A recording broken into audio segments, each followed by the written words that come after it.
muje baliko mwena bannayuganda gye muwangalira olunaku lwale watch this video until the end kubanga bino ebintu binyuma nawukoleko eno video ne mutagiraba naye kati giddemu ogirabe eya Canada emirimu ofuna otya emirimu e Canada gwe kennyini nga tebakuyambyeko ng'okozesa website entuufu nagikolako 3 months ago naye temwagiraba kanziddemu ngibakolere genda wano wennyini genda ku Google oteekemu Job Bank Canada eno website ya Canada yennyini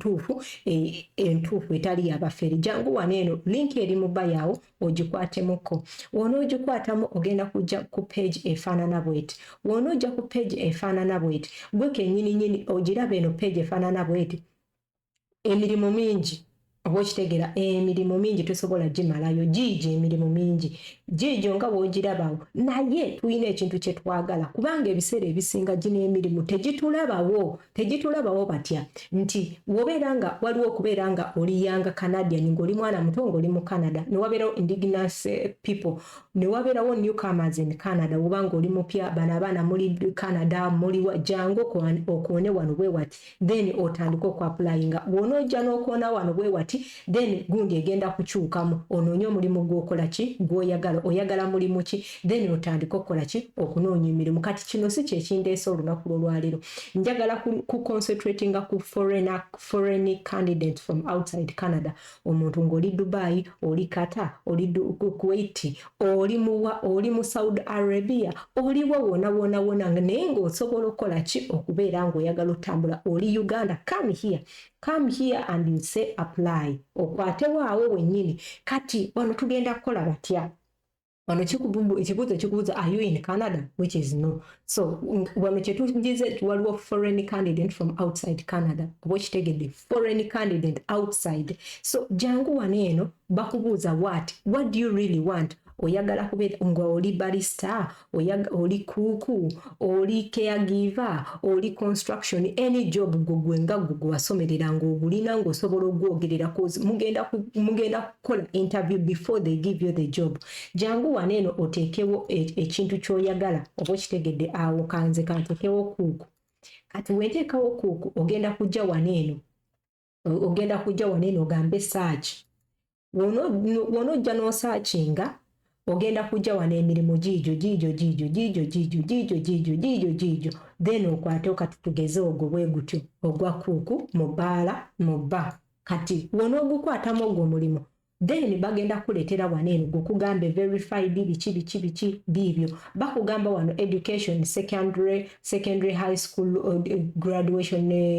certificate less than 1 year bakugamba wano eno ng'osobola okupeyaringa soma then bakugamba wano show how to apply ogenda kugira batya how can I apply for this job the employer accept applicants from ne bakugamba Canadian citizen and permanent or temporary residents of Canada other candidate with or without a valid Canadian work permit oba kitegedde ndowoozo kiraba jangu waneeno ogambe show how to apply ojja ku show how to apply wabeerawo email olaba eno email wandiika bulungi phrasinga bulungi cover letter yo ogiphrasing bulungi ogambe dear sir o madam biki yenze gundi munnange njagala omulimu otaachingeko ogambe below is my CV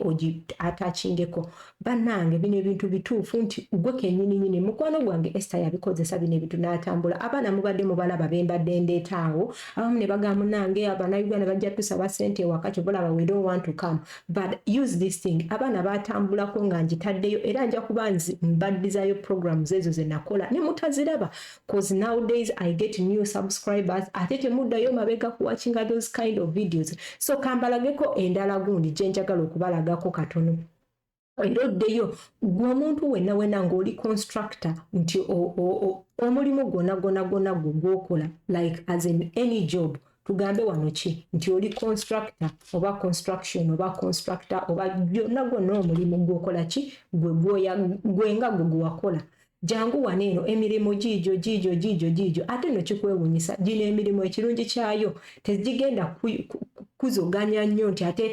feel this feel that kati ogenda kujja waneeno gusomeeko bakugamba ogenda kola day night biki bwe bityo oluzungu luulwo English qualification jangu waneeno jangu wano how to apply for it jangu wano show how to apply jangu wano gamba okay apply Google bakugamba right construction app because bitya @gmail.com waliwo ekigambo kye bakugamba waneeno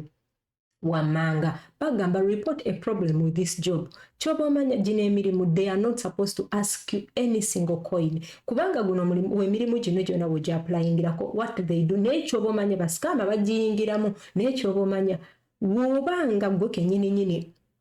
bakuwadde omulimu bwe bakuwa omulimu what are you going to do ogenda kukwata bulungi ogwo omulimu gwo ng'omaze osindika bajja kuddamu bwe banaakuddamu simanyi kiyinza otwala wiiki emu kiyinza otwala kisinziira abantu bemeka baapulayinze bwe balaba CV yo bulungi ne bagisoma ne bagamba okay Nakimbugwe yagize gundi eno ne bakusindikira message ne bakugamba tulabye CV yo nnungi naye twagala kukola interview naawe no preparinga bulungi you make interview the moment you make interview bajja kuwa ebintu ebigira bwe baba nga bakwagadde nga bakusiimye then mugenda tandikiraawo bakugambe katomanyi oyina English proficiency oyina ABCDG genda obikole oyina okola medical naye si bagenda facilitating everything you're going to do your medical you're going to do each and everything byonna bye bakugambe okukola kubanga medical kweri Interpol kweri passport si bagikufunira ebintu ebisinga awo bayinza okugamba awo ebintu ebimu oba kitegedde embassy egundi si be bakujirira gundi then ebintu bwetyo kyobo kye bagenda okuwa bajja kuwa accommodation wogenda okusula ekiraga accommodation wogenda okusula ate bajja sindikira embassy ate n'ekirala work contract bagenda kuwa work contract eyo ekipapula ekyo ekiraga era bajja kikusindikira then you print it you sign it you scan it you send it to them okitegeera so ekyo ndowooza kyekyo kyokka kingendo bagamba bannange I love you all mwena bansupportinga ba newcomers abakajja basubscribinga abasharinga videos zange thank you so much may God bless you. Don't forget to subscribe. Munyiga akadao in case nti ntaddeyo video. You are the first person to watch the video. Liking, commenting, anything you want me to talk about. Comment down. I love you. May God bless you. Ciao, ciao.